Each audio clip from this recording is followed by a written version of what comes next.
आज हम आप लोगों को विषय संस्कृत पाठ 13 पाठ का नाम है काकह।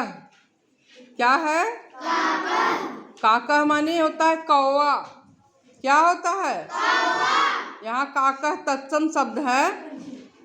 पाठ के विषय में बताएंगे। त्रयोदश पाठ 13 पाठ।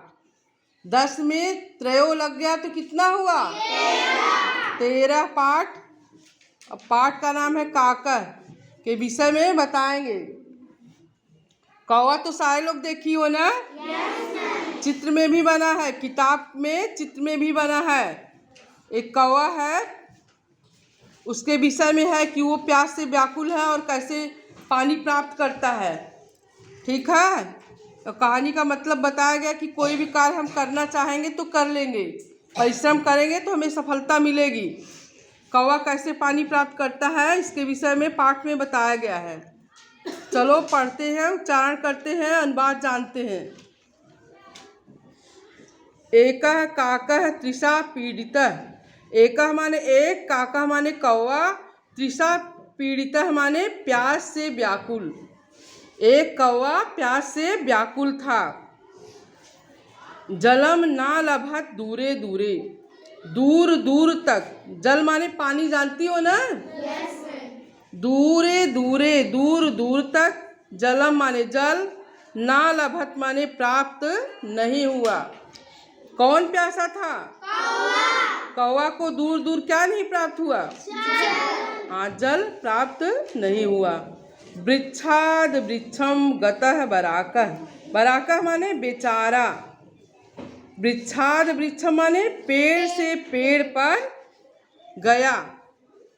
कौवा बेचारा, बेचारा पेड़ से पेड़ पर गया। ग्रामे ग्रामे नगरे नगरे, गांव गांव नगर नगर गया। एकम सहसा घटम दृष्टवान। जब वह गांव गांव गया, पेड़ से पेड़ पर गया, तो बहुत दूर उसको एकम माने एक, सहसा माने अचानक, घटम माने घड़ा, दृष्टवान माने देखा।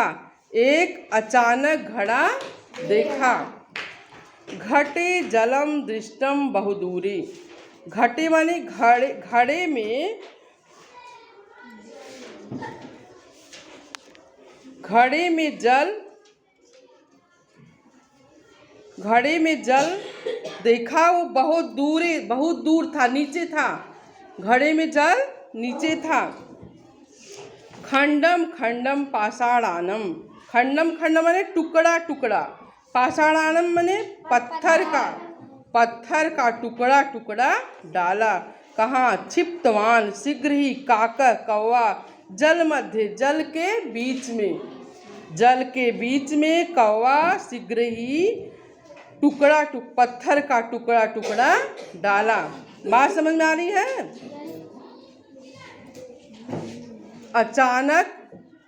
अचानक घड़ा देखा। घड़े में जल बहुत दूर था। पाषाणाम पत्थरों का टुकड़ा टुकड़ा। क्षिप्तवान शीघ्र ही, कौवा जल के बीच में डाला। घट कंठम संप्राप्तम नीरम। घड़े में अपना कंठ डाल करके, नीरम माने जल को प्राप्त किया। संप्राप्तम माने प्राप्त किया। पीत्वा संतुष्ट खलु काकः। कौवा पीकर संतुष्ट हुआ। जल पीकर कौवा संतुष्ट हो गया। बुद्धिपूर्वकम यत्नम कुरुते। बुद्धिपूर्वक वह कार्य किया। वो कार्य जो है बुद्धिपूर्वक किया। वद न सफलताम लभते काकः। यहाँ का बताया गया है कि कोई भी कार्य अगर मेहनत से किया जाएगा, बुद्धि से किया जाएगा, तो क्या उसको सफलता नहीं प्राप्त होगी? न माने नहीं, सफलताम सफलता प्राप्त नहीं होगी, सफलता प्राप्त होगी। जैसे कौवा बुद्धि विवेक से गया, कंकड़ डाला, पानी ऊपर आया, पिया, प्यास अपनी बुझाया, वैसे हम आप अपने जीवन में अगर कोई कार्य करना चाहेंगे, बुद्धिपूर्वक परिश्रम से करेंगे तो हमको भी सफलता मिलेगी। बात समझ में आई कि नहीं आई? तो देखो यहाँ काका माने कौवा, तृषा पीड़िता माने प्यास से व्याकुल, न अलभत। अभी एक बच्ची कही थी ना कि मैम इसका शब्दार्थ बताइए, तो बताए थे ना, नहीं पाया। न माने नहीं, अलभत माने पाया, नहीं पाया। शब्दार्थ बेटा तुम लोग याद किया करो, शब्दार्थ ही मेन है। अगर हिंदी संस्कृत का शब्दार्थ आ गया तो कोई भी प्रश्न, कोई भी अर्थ को कुछ भी सरल हो जाएगा। बात समझ में आ रही कि नहीं? बार बार तुम मुझसे कहते हैं शब्दार्थ की कॉपी बना लो, बनी कि नहीं बनी कॉपी? शब्दार्थ की कॉपी बनी? हाँ, हम चेक करेंगे। देखो पूरा लिख डालो। वृक्षात माने वृक्ष से, बराक माने बेचारा, सहसा माने अचानक, खंडम माने टुकड़ा, पाषाणानाम माने पत्थरों के, क्षिप्तवान माने डाला,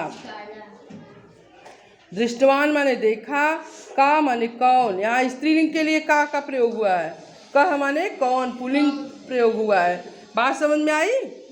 इसको तुम लोग उच्चारण कर लेना और इसका अनुवाद समझ लेना। जहाँ नहीं आए समझ में फिर पूछ लेना, ठीक? ये पाठ अच्छा है।